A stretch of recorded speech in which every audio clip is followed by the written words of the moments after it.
মানবতা বিরোধী অপরাধের মামলায় জামায়াত নেতা এটিএম আজহারুল ইসলামকে খালাস দিয়েছে আপিল বিভাগ। মৃত্যুদণ্ডের রায়ের বিরুদ্ধে আপিল করেছিলেন তিনি। এই খবর জানাতে আমাদের সাথে হাইকোর্ট থেকে যুক্ত আছেন আমাদের সহকর্মী সৈকত সাদিক। সৈকত, আদালত পর্যবেক্ষণে কি বলছে এবং সেখানকার সার্বিক পরিস্থিতি কেমন দেখছেন, সব মিলিয়ে জানাবেন। কিছুক্ষণ আগে কিন্তু বাংলাদেশের সর্বোচ্চ আদালত সুপ্রিম কোর্টের প্রধান বিচারপতি ডক্টর সৈয়দ রেফাত আহমেদের নেতৃত্বাধীন আপিল বিভাগ আজকে এই 1971 সালের মহান মুক্তিযুদ্ধে মানবতা বিরোধী অপরাধের মামলায় যে মৃত্যুদণ্ড রায় দিয়েছিলেন জামায়াতের নেতা এটিএম আজহারুল ইসলামের বিরুদ্ধে, সেই রায়কে বিরুদ্ধে যে আপিল করেছিলেন এটিএম আজহারের পক্ষে, এবং সেই রায়ের যেহেতু আজকে আদেশের দিন ধার্য ছিল এবং প্রায় 10 মিনিট আগে 9:50 কিন্তু এজলাসে উঠেন প্রধান বিচারপতি সহ 7 বিচারপতি, এবং তারা প্রথমে এই প্রসিকিউশনের পক্ষ থেকে যে আইনজীবী তাকে জিজ্ঞেস করেন যদি আজকে যে অর্ডার দেওয়া হয়, আদেশ দেওয়ার পরে এখন যে ট্রাইব্যুনালে যে বিচার কাজ চলছেন এতে কোনো সমস্যা হবে কি না।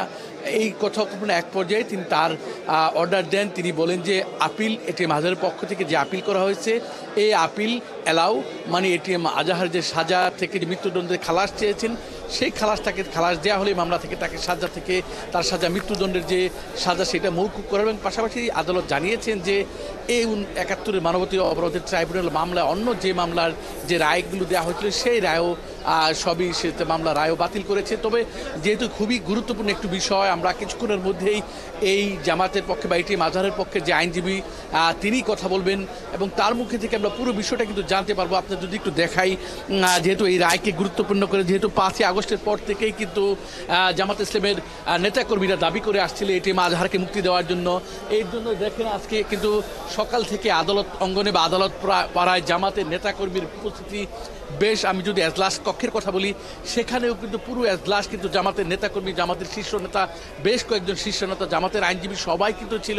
এবং তাদের মধ্যে যেহেতু জামাতের আইনজীবী শিশিরমণির আগে থেকেই বলে আসছিলেন, দাবি করে আসছিলেন গত 8ই মে যখন শুনানি হয় তখন তিনি বলেছেন বা তার প্রত্যাশা ছিল যে এই মামলাতে তাদের যে জামাত ইসলামের যে নেতা মৃত্যুদণ্ডপ্রাপ্ত এটিএম আজহার তিনি খালাস পাবেন সেই প্রত্যাশা, এবং সেই প্রত্যাশা থেকে কিন্তু আজকে আদালতে জামাতের যে বেশ উপস্থিতি, জামাতের নেতাকর্মীদের উপস্থিতি দেখা যাচ্ছে এবং আইনজীবীর উপস্থিতি দেখে, যেহেতু এই মামলায় আজকে এই জামাতের একজন শীর্ষ নেতা 1971 সালের মহান মুক্তিযুদ্ধের মানবতা বিরোধী অপরাধের মামলায় যাকে 2014 সালে 30 ডিসেম্বর আন্তর্জাতিক অপরাধ ট্রাইব্যুনাল মৃত্যুদণ্ড দিয়েছিল, সেই রায়ের বিরুদ্ধে কিন্তু আপিল করার পরেই কিন্তু একবার 2019 সালে আপিল বিভাগ তার মৃত্যুদণ্ড বহাল রেখেছে। এবং এই যে এখন এই 5ই আগস্টে শেখ হাসিনা সরকার পতনের পরে কিন্তু দাবি উঠে এটিএম আজহারকে মুক্তি দেওয়ার জন্য জামাতের পক্ষ থেকে, এবং তারা যে রিভিউ আবেদন করেন সেই রিভিউ আবেদনের পক্ষে থেকে কিন্তু গত 8 মে শুনানি হয় এবং শুনানির পরে কিন্তু আজকে আদালত আজকে দিন ধার্য করেন এবং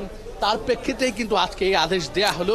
তো চৈতি এরপরে যখন আবার শুনানি আইনজীবীরা কথা বলবে তখন কিন্তু আমরা পুরো বিষয়টি জানিয়ে দিতে পারবো। এখন পর্যন্ত এই অবস্থা যে এটিএম আজহারকে সর্বোচ্চ আদালত প্রধান বিচারপতির নেতৃত্বে 7 বিচারপতির আপিল তাকে খালাস দিচ্ছে, এই হচ্ছে এখন পর্যন্ত খবর। চৈতি। সাদিক, ধন্যবাদ আপনাকে। আপনি রয়েছেন সেখানে, নিশ্চয়ই পরবর্তীতে আবারও যুক্ত হয়ে আপনার কাছ থেকে সবশেষ খবর জেনে নেব। মানবতা বিরোধী অপরাধের মামলায় জামায়াত নেতা এটিএম আজহারুল ইসলামকে খালাস দিয়েছে আপিল বিভাগ, সেই খবর জানাচ্ছিলেন আমাদের সহকর্মী সৈকত সাদিক।